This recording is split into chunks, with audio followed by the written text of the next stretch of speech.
Today, we become legends.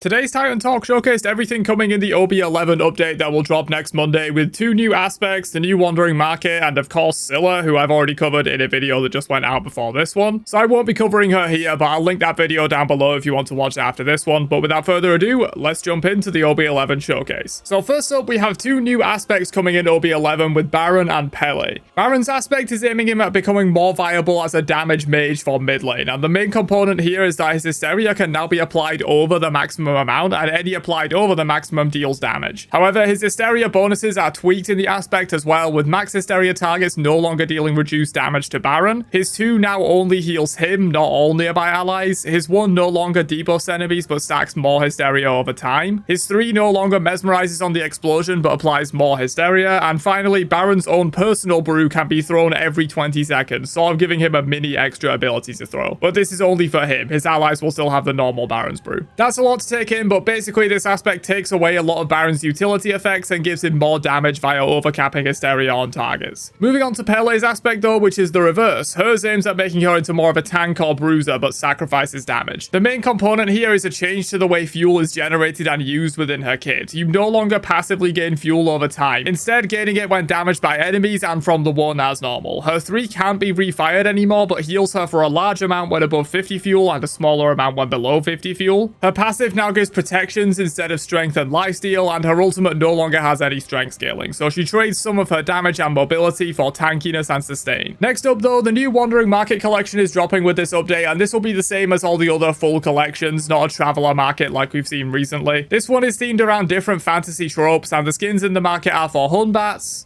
Merlin, Bacchus, and Barry.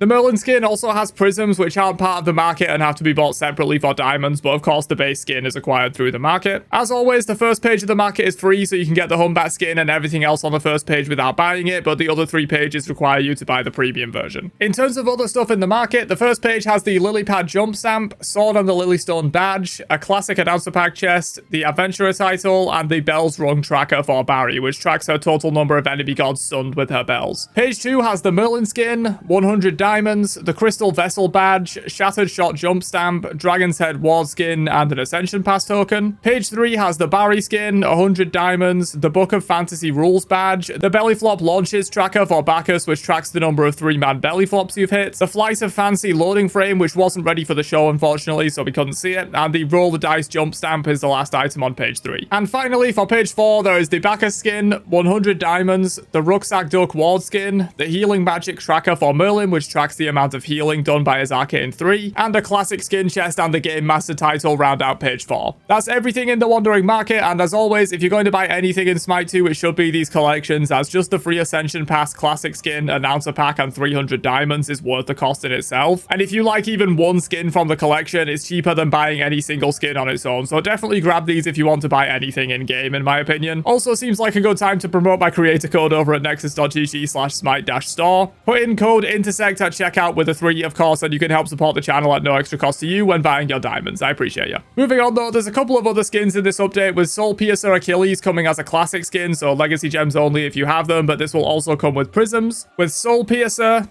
Frigid Warden, and Golden Wrath.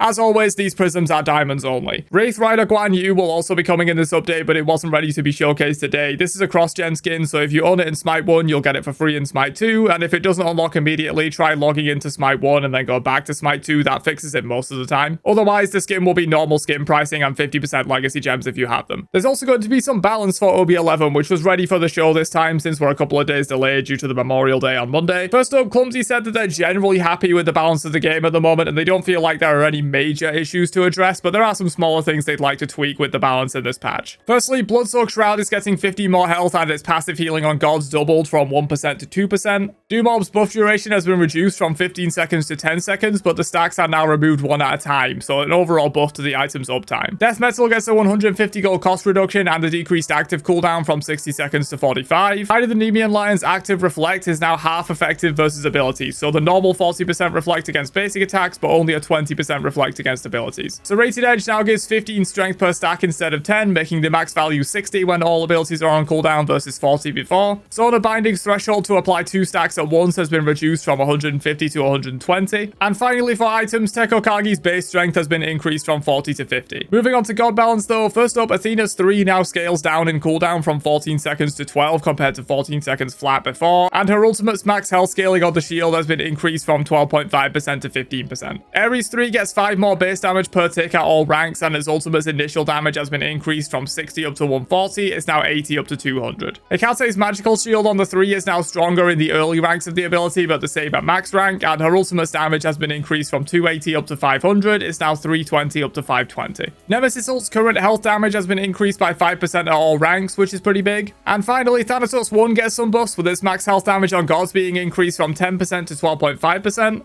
And 5% more strength scaling on it as well, and his 2's low health bonus damage is now just 15% at all ranks rather than 5% scaling up to 15%, which is a pretty big deal for his early game. That's it for balance though. Next up, there will be a Father's Day event going on during OB11, which rewards the #1 dad badge, and you just have to play 10 matches as either Greek or Norse gods to complete this. And finally, the next wave of classic announcer packs will also be coming in this update, with 32 more being added to the chest. They didn't mention which ones specifically, but we can probably find out via a flash test. There was a little bit of time left over today for some Q&A, so we'll round out the video with a few community questions. First up, Clumsy gave a small update on the backdooring situation going on right now, and basically mentioned that there was a hotfix to reduce item proc damage on structures, and they also fixed a bug with the 3rd Gold Fury bounty that was increasing your damage to structures. This was meant to be 25%, but was applying at 50%, and it was also boosting item proc damage, which is unintended, so that should help a lot with reducing the effectiveness of item proc split push and backdoor strategies. There will be a flash test for this patch today, which should be live right now as this video goes out if you want to check out the changes. Someone asked about the Conquest Trees update, and Kilgoon said they have been working on it, but they're not super happy with the direction it was going in, and it has some pros and some cons. So they're currently deciding internally if they want to keep going in that direction, keep working on it, but change the direction, or put time into something else entirely in terms of Conquest art overhauls. Someone asked about the state of crit right now, and Clumsy said he's aware of the community thinking crit is too strong, but it sounded like they aren't too keen on nerfing crit right now. He said it might be a tiny bit too strong, but they think it's not as prevalent as the community says it is, and not worthy of an immediate hotfix or anything like that. Someone asked to bring back Combat Blink, and Clumsy said they're aware of that desire in the community, but they feel the way that Combat Blink was implemented previously wasn't healthy for the game. However, he did say that they're looking into ways to bring back that effect in a more balanced way in the future, but not this patch and likely not next patch either. Kilgoon mentioned that there might be a seasonal Independence Day bundle with some quips and other stuff in it coming soon, so that should be cool. And finally, someone asked about porting newer gods like E-Shell, and they said they're not against porting newer gods, but adding in older, more simple kits first improves their workflow, as they can build off those existing kits to make porting newer gods easier, as their kits are almost always more complex to make than older kits are. But that's everything coming in OB11, which will be dropping next Monday, as well as some Q&A. Let me know your own thoughts down below, and I'll catch you guys for another one later on. Have a great day, and peace out, you nerds.